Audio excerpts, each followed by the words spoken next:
Hi అండి అందరికీ. అందరు ఎలా ఉన్నారు? బాగున్నారా? మేమైతే చాలా బాగున్నాము. వీడియో అయితే ఇవాళ వచ్చేసి కాకరకాయ ఫ్రై అండి. కాకరకాయ అంటే ఇష్టం లేని వాళ్ళు, అసలు తినని వాళ్ళకి కూడా అయితే ఒకసారి ఇలా అయితే ట్రై చేసి పెట్టండి. చాలా ఇష్టంగా అయితే తింటారు. ఇంట్లో ఉన్న చెట్టుకే అయితే కాసాయి కాకరకాయలు. సో అవే అయితే తెంపుతున్నాం ఇవాళ. నేను చేసే పని ఖచ్చితంగా లోహిత కూడా చేయాల్సిందే. నాకు హెల్ప్ చేయడానికి అయితే వచ్చింది. మ్యాక్సిమం అయితే లోహితకు అందినట్టయితే పిన్నిలతో సహా అయితే తెంపేసిందండి. కాయలు అయితే చాలా ఫ్రెష్గా ఉన్నాయి. మరీ ముదరలేదు, మరీ పిందులుగా అయితే లేవండి. మీడియం సైజులో అయితే ఉన్నాయి. గింజలు పెట్టినట్టుగా అయితే ఉన్నాయి. మరీ ముద్ర అయితే పోలేదు. హాఫ్ కేజీకి తక్కువ, పావు కిలోకి ఎక్కువ అయితే ఉంటాయి. అంతేను. బాగా అయితే వాష్ చేసి నేలైతే ఆరబెట్టేశానండి. పైన తొక్క అయితే మొత్తం అయితే తీయట్లేదు, కొంతవరకే అయితే తీస్తున్నారు. మరీ చేదంతా పోయినా కూడా మనం తిన్నా మనకి అంత యూజ్ అయితే ఉండదు కదా. సో లైట్గా అయితే మొత్తం అయితే పైన తొక్క అంతా అయితే తీసేసిన తర్వాత చిన్నగా ముక్కలుగా అయితే కట్ చేసి పెట్టాను. అవి డైరెక్ట్గా మనం నూనెలో వేపి పచ్చి మీద వేపాము అంటే త్వరగా అయితే ఏగవండి. అండ్ చేదు కూడా మరీ ఎక్కువగా ఉంటుంది. సో ఎప్పుడైనా మనం మరుసటి రోజు చేసుకుంటాము అనుకుంటే ముందు రోజు నైట్ చక్కగా కట్ చేసి పెట్టుకున్నాము అంటే చాలా అటుకైతే వాడిపోతాయి.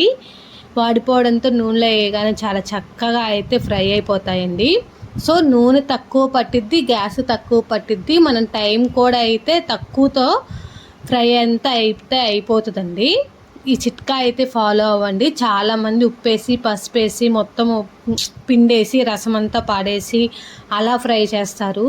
సో అలా చేయడం వల్ల మనకి ఏం యూజ్ ఉంటుంది? తింటే ఒంటికైతే అంత లాభం అయితే ఉండదు కదా. సో మేమైతే ఎప్పుడు చేసినా ఇంతే అయితే చేస్తామండి. ఆల్మోస్ట్ ఫ్రై అయిపోయాయి. మీకు బాగా కరకల్లాలి అనుకుంటే ఇంకొంచెం ఒక 5 నిమిషాలు వేపుకుంటే చాలు. మొత్తం లో ఫ్లేమ్లోనే పెట్టి వేపండి. హై ఫ్లేమ్ పెట్టాము అంటే మొత్తానికి మాడిపోతాయి. తినడానికి అదొక రుచి అయితే తగలదు. ఈ స్టేజ్లోకి వచ్చాక స్టవ్ అయితే ఆపేసుకున్నాను నేను. దాంట్లోకి అయితే పొడికి 2 టేబుల్ స్పూన్ అయితే వేరుశనగ విత్తనాలు తీసుకున్నాను అండి. అవి కొంచెం ఫ్రై అయిపోయిన తర్వాత అంటారు కదా, అవి ఒక 2 టేబుల్ స్పూన్ అయితే తీసుకున్నాను. ఇవి కూడా కొంచెం ఫ్రై అవనిచ్చాను. అన్నీ ఒకసారి వేసాము అంటే కొన్ని ఫ్రై అయిపోతాయి, కొన్ని మాడిపోతాయి. సో 1 బై 1 కొంచెం ఫ్రై చేసుకుంటూ వేసుకున్నాము అంటే అన్నీ ఈక్వల్గా అయితే ఫ్రై అయిపోతాయి.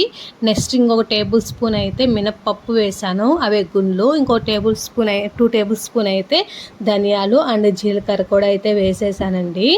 అన్నీ ఈక్వల్గా మాడిపోకుండా అయితే చక్కగా ఫ్రై చేసేసాను. నెక్స్ట్ లాస్ట్లో అయితే కాస్త పచ్చి కరివేపాకు అయితే వేసాను. అప్పుడే కోసుకొచ్చింది, చాలా ఫ్రెష్గా ఉంది. ఎండిపోయింది వేసాము అంటే మనకు అంత మంచి ఫ్లేవర్ కూడా రాదండి. ఇవన్నీ అయితే చల్లారిన తర్వాత ఫస్ట్ ఆ పప్పులన్నీ అయితే మిక్సీ పట్టేశాను. నెక్స్ట్ అయితే మనం ఫ్రై చేసి పెట్టుకున్నాం కదా కాకరకాయ ముక్కలు వేసేసాను. ఒక చిన్న తెల్ల ఉల్లిగడ్డల పలుకులు అయితే వేసేసాను. కాస్త ఉప్పు తగినంత అయితే వేసేసానండి. 2 టేబుల్ స్పూన్ అయితే పట్టింది. కారం అయితే కొంచెం చేదు కాబట్టి ఎక్కువే పట్టింది కాబట్టి ఒక 3 టేబుల్ స్పూన్ వరకు అయితే వేసేసాను. కాస్త చింతపండు వేసాను. మరీ ఎక్కువ కారం వేసుకున్నా ఘాటు ఉంటుంది తప్ప కారం అయితే రుచిగా ఉండదు. ఇంతే. ఒకసారి మిక్సీ పట్టేసుకొని వేడి అన్నంలో నెయ్యి వేసుకొని తిన్నామంటే దాని రుచే వేరు. ఒకసారి అయితే ట్రై చేసి